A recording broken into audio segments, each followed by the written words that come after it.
বন্ধুরা এই দেখো ইনানি বিচের ভিডিও। আমরা ইনানি বিচে পৌঁছে গিয়েছি। এখন আমরা সমুদ্রের দিকে এগিয়ে যাচ্ছি। এখানে ইনানি বিচের দোকানগুলো কিন্তু খুব সুন্দর, কেননা বেশ অনেক দোকান আছে। এখান থেকে শঙ্খ, তারপরে শামুকের জিনিস এগুলো সবাই কিনতে পারবে। আর এই দেখো ছাতা, কক্সবাজারের এই ছাতাগুলো কিন্তু দেখতে অসাধারণ লাগছিল। এরা কিন্তু ডেকোরেশনের জন্য এগুলো রাখেনি, এগুলো কিন্তু বিক্রি করার জন্যই রেখেছে। আমার তো বেশ ভালো লাগছিল এই ছাতাগুলো দেখে। আমরা বেশ কিছু ছবিও এখানে উঠিয়েছিলাম, কেননা ছাতার সামনে ছবিগুলো বেশ সুন্দর লাগছিল, কেননা রং বেরঙের ছাতা ছিল। তো এই কারণে এখানে দেখো আমি, আমার হাজব্যান্ড, আমার ছেলে মেয়ে, আমার শ্বশুর শাশুড়ি, আমার মা বাবা, আমরা সবাই আছি এবং সবাইকে একই ফ্রেমে দেখে আমার কিন্তু বেশ ভালো লাগছে। আর ঘুরতে যাওয়ার স্মৃতিগুলো বারবার মনে পড়ছে। দেখো আমার দুই মাকে নিয়ে আমার হাজব্যান্ড ভিডিও বানাচ্ছে।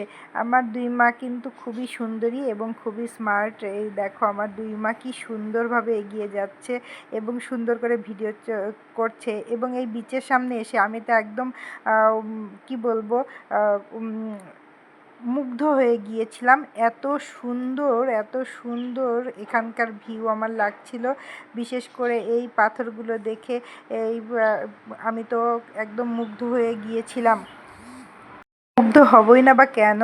দেখো আমার সাথে রয়েছে আমার হাজব্যান্ড, ওর নাম কিন্তু প্রবাল। আর এদিকে আমরা চলে এসেছি একটা প্রবাল দ্বীপে। তো সব কিছু মিলে বেশ ভালো লাগছে, একদম একদম খুবই খুবই ভালো লাগছিল। কেননা এখানে এই ইনানি বিচের সৌন্দর্য একটা অতুলনীয় সৌন্দর্য। আমার তো সমুদ্রের গর্জনগুলো অসাধারণ লাগছিল, বিশেষ করে যখন এই শৈবাল পাথরগুলোর সাথে সমুদ্রের ঢেউ এসে ধাক্কা লাগছিল, এক অপূর্ব শব্দের সৃষ্টি করছিল। আমি তো বারবারই মুগ্ধ হয়ে যাচ্ছিলাম।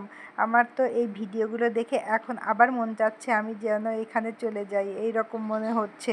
তো আমরা যেহেতু প্রফেশনাল ইউটিউবার না, বা আমার হাজব্যান্ডও প্রফেশনাল ভিডিওম্যান না, কেননা এই পুরো ট্যুরটার ভিডিও করেছে আমার হাজব্যান্ড এবং ও বরাবরই ছবি তুলতে বা ভিডিও করতে খুব পছন্দ করে। এই দেখো আমার শ্বশুরমশাই এসে জল দিয়ে বোতলটা দিচ্ছে। আসলে এত জার্নি করে ঘোরাঘুরি করতে অবশ্যই কিন্তু সাথে জল রাখতে হবে।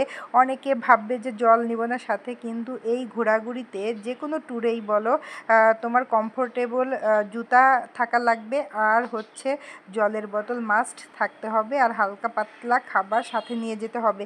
কেননা সব জায়গাতেই দোকান পাওয়া যাবে না, আর তুমি কোন জায়গাতে কতক্ষণ স্টে করবে এটাও তুমি আগে থেকে বুঝতে পারবে না। সুতরাং অবশ্যই জলের বোতল, হালকা নাস্তা এবং পায়ে থাকতে হবে হাঁটার কমফোর্টেবল জুতা। ফ্যাশন করার কোনো দরকার নেই। ঘুরতে এসে কোনো ফ্যাশন চলে না। ঘুরতে এসে নিজের কমফোর্টটা আগে বিচার করতে হয়। যাই হোক, সবাই পাথরের উপর ওঠা নিয়ে ব্যস্ত। এই দেখো আমি তো আগেই উঠে বসে আছি, আর আমার টার্গেট আছে আমি হচ্ছে যাব সমুদ্রের মাঝের ওই পাথরে। কিন্তু সমুদ্রের মাঝের পাথরে যাওয়া খুব কষ্টকর ব্যাপার। দেখো কত লোক এসেছে, আরও অনেক লোক এসেছে।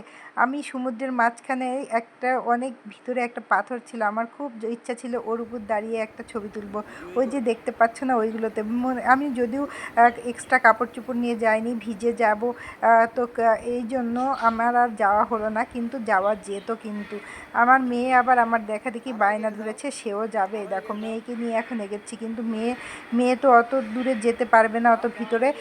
তাই ওকে সামনে থেকে একটু নিয়ে গিয়ে ওর শখটা পূরণ করছি যে থাকো তুমি এখন এখানে। তো যাই হোক, সব মিলেই খুব সুন্দর ছিল বিষয়টা। এই বিষয়গুলি অসাধারণ লাগে, বিশেষ করে ফ্যামিলির সবাই যেহেতু সাথে ছিল। অসাধারণ একটা ট্যুর ছিল। আর এই দেখো কি সুন্দর লাগছে সমুদ্রের গর্জন তো অসাধারণ লাগছিল। অসাধারণ সমুদ্রের গর্জন, সমুদ্রের ঢেউয়ের গর্জনটা অসাধারণ লাগছিল। কি আর বলবো তোমাদের, বলো। আমি এত মুগ্ধ আর এত অভিভূত হয়ে যাচ্ছিলাম সব কিছু মিলে। তো এখানে যারা যারা ঘুরতে গিয়েছো তারা প্রত্যেকেই জানো এটা কত সুন্দর একটা জায়গা। আমি তো আমার আগে তো অনেকেই গিয়েছো যারা হয়তো ভিডিওটা দেখছো। তো খুবই খুবই সুন্দর। দেখো জলের ভিতর ঢেউগুলো কি সুন্দর পাথরের সাথে ধাক্কা লাগছে, আর অপরূপ একটা সৌন্দর্যের সৃষ্টি হচ্ছে। আর আমার তো বারবারই ভিতরের ওই পাথরে যেতে ইচ্ছে করছে। দেখো আমি অনেক ভিতরে চলে এসেছি, এত ভিতরে কিন্তু কেউ আসে নাই, একজনও নাই কিন্তু এই ভিতরে, এত ভিতরে সবাই আছে কিনারের দিকে, কিন্তু এত ভিতরে কেউ আসার সাহস করছে না, কেন জানি না। আমি মনে হয় একটু সাহসটা বেশি দেখিয়ে ফেলেছিলাম।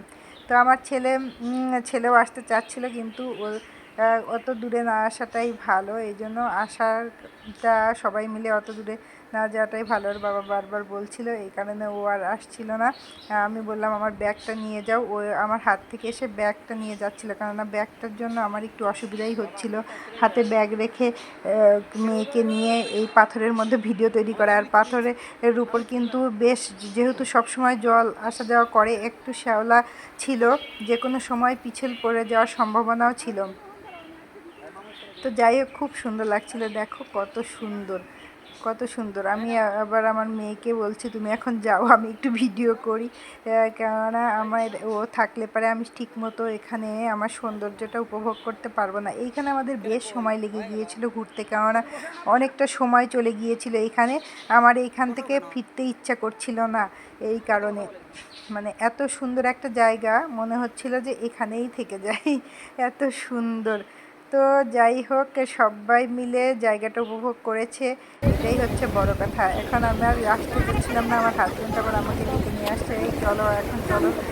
এই ফাঁকে আমরা দুজনে মিলে একটু ভিডিও করে নিলাম, কেননা দুজনে সে তো ভিডিও করছে, একসাথে ভিডিও করাই হচ্ছিল না, কেননা সে একজন যদি ভিডিও ম্যান থাকতো, কেউ যদি ভিডিও করে দেওয়ার লোক থাকতো বা ছবি তুলে দেওয়ার লোক থাকতো, তাহলে হয়তো আরও সুন্দর সুন্দর ভিডিও বা ছবি তোলা যেত, কিন্তু আমাদের সাথে তো ওইরকম কেউ ছিল না। কেননা আমি যখন এই ট্যুরটা করি তখন আমি ফেসবুকে বা ইউটিউবে কাজ করব এরকমটা তো কখনো চিন্তা করি নাই।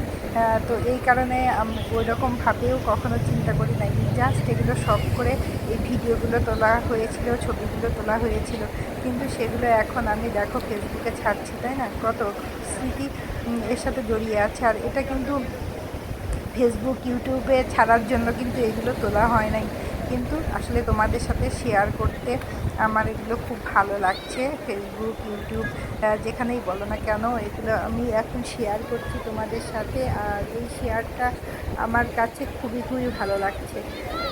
তো যাই হোক, দেখো সবাই ওখানে কি যেন কুড়াচ্ছে, শামুক কুড়াচ্ছে মনে হচ্ছে, ঝিনুক ঝিনুক কুড়াচ্ছে।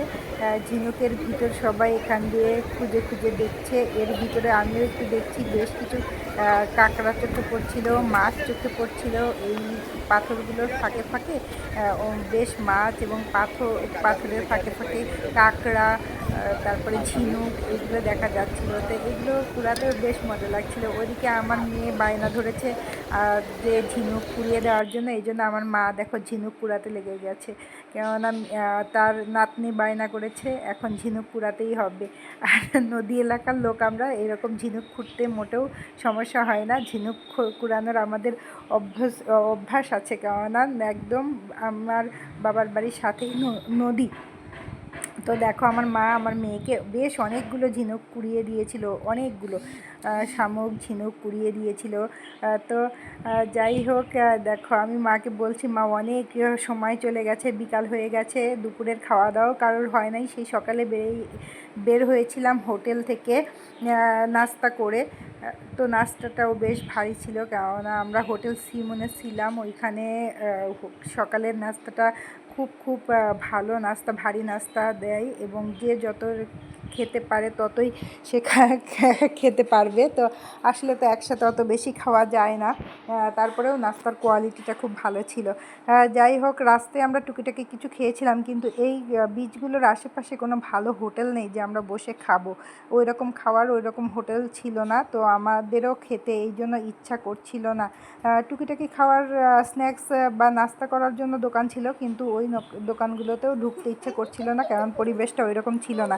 তো যাই হোক, ঘোরা শেষ করে এখন আমরা ফিরে আসছি, দেখো ফিরছি, সমুদ্র আমাদের পিছনে, আর আমরা ফেরার পথে সামনের দিকে এগিয়ে যাচ্ছি। তো আমার একটু মনটা খারাপই লাগছিল, মনে হচ্ছিল যেতে নাহি মন চাই তবু চলে যেতে হয়।